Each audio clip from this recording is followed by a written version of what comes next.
Hello, everyone. This is Darrell Forte. I'll be hosting the show today, and our special guest is Representative Michael Johnson. He's a state representative. He was appointed, he was elected in 2021. He was elected in 2021, so he's going to share some information with you today. Again, thank you for joining us, and we appreciate you. Representative Johnson, what made you run for elected office? Well, thank you, Sheriff Forte. What made me run for an elected office position is I simply came out of work one day, and I was telling myself that I want to do more for my community. And when I was sitting in the parking lot of my job, and I was saying that to myself, I promise you, Sheriff, that about 5 minutes later, before I could even leave the parking lot, I got a call from a group of women that are vested in our community that said that they wanted me to run. And I told them, let me pray on it. I prayed on it, and I said, well, give me until tomorrow and I'll make a decision. But after I prayed on it, I called back and made the decision. And then the next day we went to Jefferson City and we filed for me to be elected to run for state representative of the 23rd district. And that was great. I met you early on in the campaign, Yes, and I knew you'd be great for our community. Can you tell me the boundaries, roughly the boundaries of the 23rd district? All right. Well, they have changed, so it's still kind of new to me as well, Sheriff. Okay. But basically, we're north at Independence Avenue, and we go over to south to Armour or 35th Street. And then we also go over, we picked up Beacon Hill. At first, we only went to Troops, headed west. But now we picked up Beacon Hill and a little bit more of that area. We picked up a little piece of Blue Valley, where we had more of it. So we actually lost some there. But we also go into 435 into Independence. Okay. And can you tell us what committees you served on since you've been there? I would love to. I've served on the Health and Mental Health Committee, and that was my first year. This is my second year. I served on the Veterans Committee, the Insurance Committee, as well as the Economic Development Committee. And I'm proud to be of service on those committees as well. Okay. And what bills have you introduced so far this session? For the upcoming session? Yes. For the upcoming session, I have a plethora of things that I want to look into and try to get filed into legislation. One of those things, since we're talking about, I mentioned economic development. So I'll start there, Sheriff, and saying that I think that it's very important that we have bills that help grow and show signs of sustainability throughout our community as far as economic development is concerned. So one of those things would be for business owners that have been well established within our communities to adopt new business owners and startup businesses. And what I mean by adopting those businesses, Sheriff, is that it would give that new startup company an opportunity, or that small business an opportunity, to not have to go through the trials and tribulations that were encountered by the more senior businesses. So it's sort of a big brother, big sister type program, to where you're making sure that they don't go through those trials and tribulations and hurdles and obstacles that older business had to. And at the same time, you can collect 2% of their fiscal earnings at the end of the year. And the 2% from the senior company to the young company would go in to some type of incubator where the money can be pulled from, so we don't always have to wait on the state and the city and the county for grants or for funding to be able to keep the doors open in these businesses that would be within inside of our community. So I think that it shows signs of sustainability, because if you have a brick and mortar, something happens, you're plumbing, heating and cooling, something happens, you don't want to wait around to try to get some type of emergency funding to be able to fix it. And I think that this will combat the uprise and the fall of businesses, especially small businesses within our community. If they have that helping hand to make sure that they can have that sustainability, that's great. And to add to that would be, if I'm a new business and you're a senior business in our business community, then we should also do adoption. I mean, after we do the adoptions, we should do like just like baby showers. We should have business showers. Even if a business has everything that they need to open up for their grand opening, they have more than enough. We need to make sure that they have a plethora of those resources and tools that are needed so that now we're once again showing the sustainability process, because we hate to see businesses open for 6 months and then they're closed and they're out of business and we don't see them any longer. So I think that these are ways that we can help establish and maintain a good ecosystem throughout our district and our communities. Okay, and how might the community get involved to help you pass legislation and support you and what you're trying to do and get the word out? I know Cascade Media can be a means to get it out and other venues, but how might we as a just everyday citizens support you in your efforts in Jeff City? Well, that's a great question, Sheriff. First of all, I'd like to say that Cascade Media is our outlet. And we do have to have a source of controlling our own media and being able to control what is the narrative is and what is said about us and the type of character and morals that we have and the things that we value as we go on these journeys to try to flourish in our communities. So I think that other ways to get it out, not only on my social media platforms, which is on Facebook, Mike Johnson, and then my political one that is connected to my Facebook page is Michael Johnson for state rep. The same thing on our Instagram pages, the same thing with Twitter. But I think that it's also important to know that when you're making these connections, I love to do everything grassroots. So anyone that came before me, our ancestors, I look for them for that type of guidance, and I can just be the voice. So I use that wisdom even in marketing. So I don't have to have a scheduled appointment to have an appointment. I think that if you're in your community, that's the biggest part.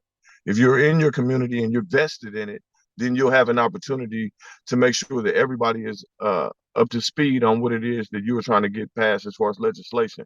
I think also that when you hold your own events, that you make the community a part of those discussions to help bring about new legislation. I think that it is very, very important, and it behooves us to make sure that we utilize our constituents as political leaders to make sure that they are helping come up with what is needed, because we don't know everything. And I think that it's best to be vested in the community and make sure that they're part of those legislation processes. Well, thank you. That's great input. And I just want you to know, too, I was a lobbyist for 5 years when I was at the Kansas City, Missouri Police Department. Okay. Prior to becoming a chief, Yes, chief, sir. I lobbied for 5 years on behalf of the police department. So I understand the importance of making sure it has representation at the state house. Yes, And sir. I would encourage everyone, if you get an opportunity, visit the state house. There's so much going on in our community that we don't know about. So just take that tour down there, that short drive down there, walk through the Capitol, stop in and talk to your representatives and your senators. It makes a difference. But oftentimes, when I went down there, I didn't see a lot of people down there. When you sign the book, when you go in the different offices, Yes, there's sir. not a lot of us that are involved. So how might you encourage people to get involved at that level, for us coming down there? How difficult would it be to see you personally in Jeff City? It's not difficult at all. I always encourage it at every event or every meeting that I had. I was at Northeast Chamber just the other day, and I made sure to let them know that in those events, let's work on legislation. Let's work on things that are needed within our communities, and let's start that process. And then I make sure that I always invite those individuals to Jefferson City, because I understand the importance of it. And I also know that it's important for them to see how everything works, especially when they become part of that process. I don't think that you can ever do this by yourself. And I think that you always have to have a business mind, even as a statesman or a stateswoman, because you can't do politics without doing business. And I think that a lot of times we can get ahead of ourselves by not knowing that, because business is, you want to help your community, you want to help small business owners, you want to help big organizations, you want to help non-for-profits, you want to help workforce development. You want to be able to do all of these things, which all encompass business, which all encompass it takes a village, and that's the way that we're going to grow our ecosystem. is by being grassroots and get back to what I always ask the question, Sheriff, how come or why not at the state? Because a lot of things that we're asking for, we've already had before. And it's just about getting back to them. And I don't like to just ask. I like to let them know what we're doing here. And some of the legislation that I talked about would lessen the ask from the state because it'll put the power back into our people's hands and allow them to know that they have a self-sustained ecosystem that works for them.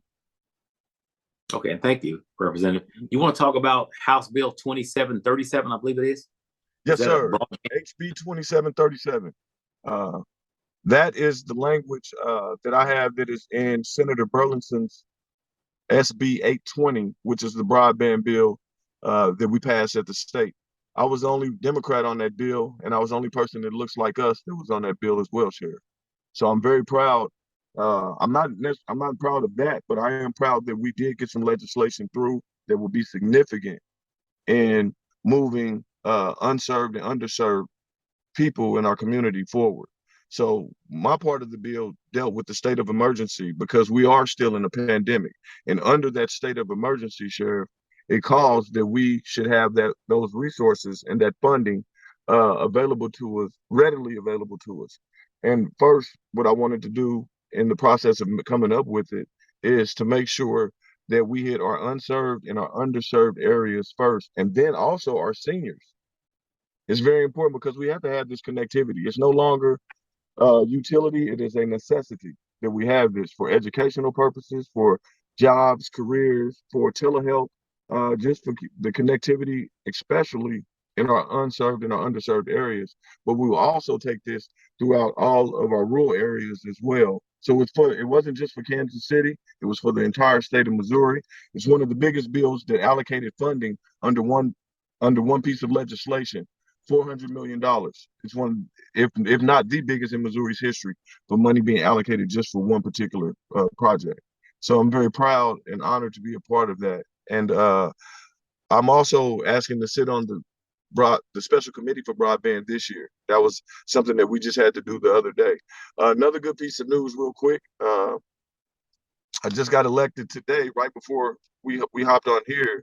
I had the honor and the pleasure of being voted in as the Black Caucus vice chair.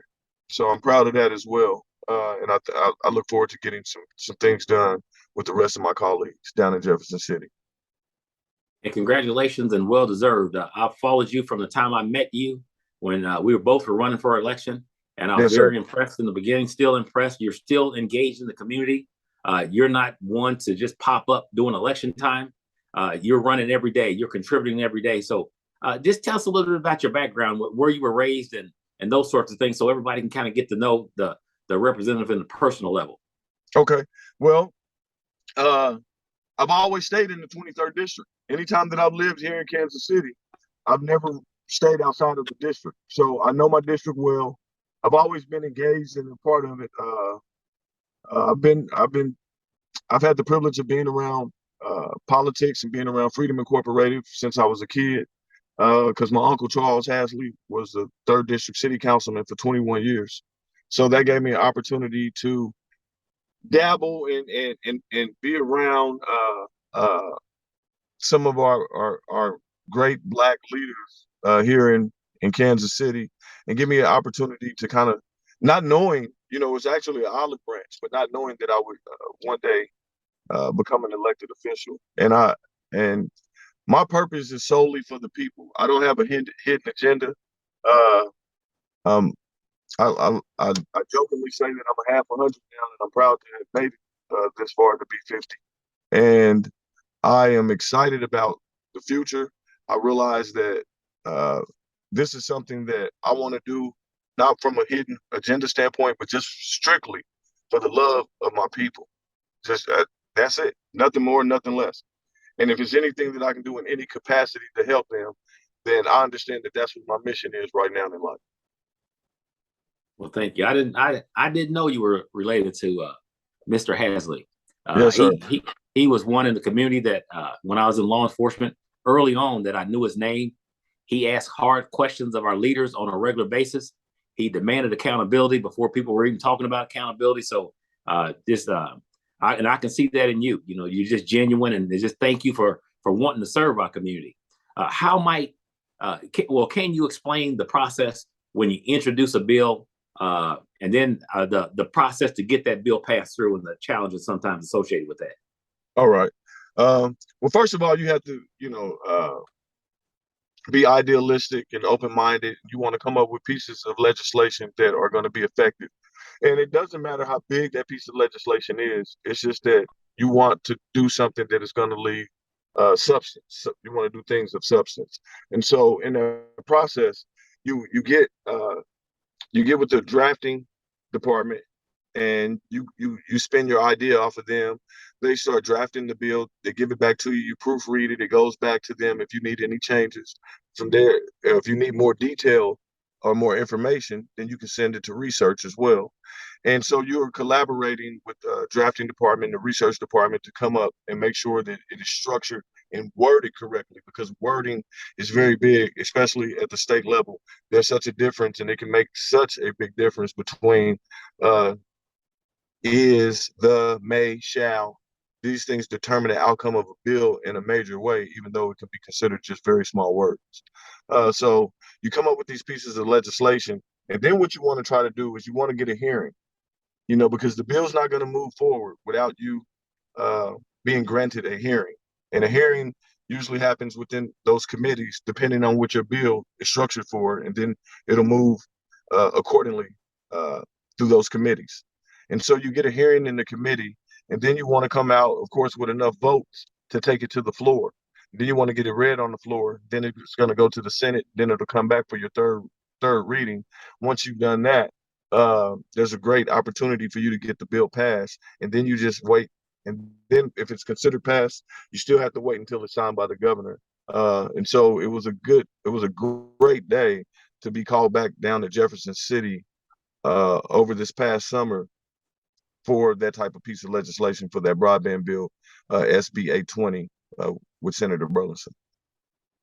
Okay, thank you, Representative. Yes, what can we do to help encourage younger people to get involved? And I was intimidated by the process years ago. I didn't know anything about elected office, and I wasn't really exposed to elected office until I became a lobbyist. And the reason I became a lobbyist, because there hadn't been a Black lobbyist in the history of the police department. So I didn't have the police department sponsor me. They didn't pay my fee. I did it myself because I went to Jeff City once, and then the police department got all excited when myself and now deceased Darrell Chisholm, that was a major, we went to Jeff City, and people got excited about us being there. Some of the Black representatives and senators, especially Mary Groves Bland, she coached us early on. But when we went down there, the chief at the time didn't want us going down there. And that's when I knew we needed to go down there. So then we were able to tell people our perspective and some of the issues that some of the Black officers were having, and not just get the white perspective from the lobbyists that were going down there carrying a message from the police department. So again, thank you, and I applaud you for what you do there.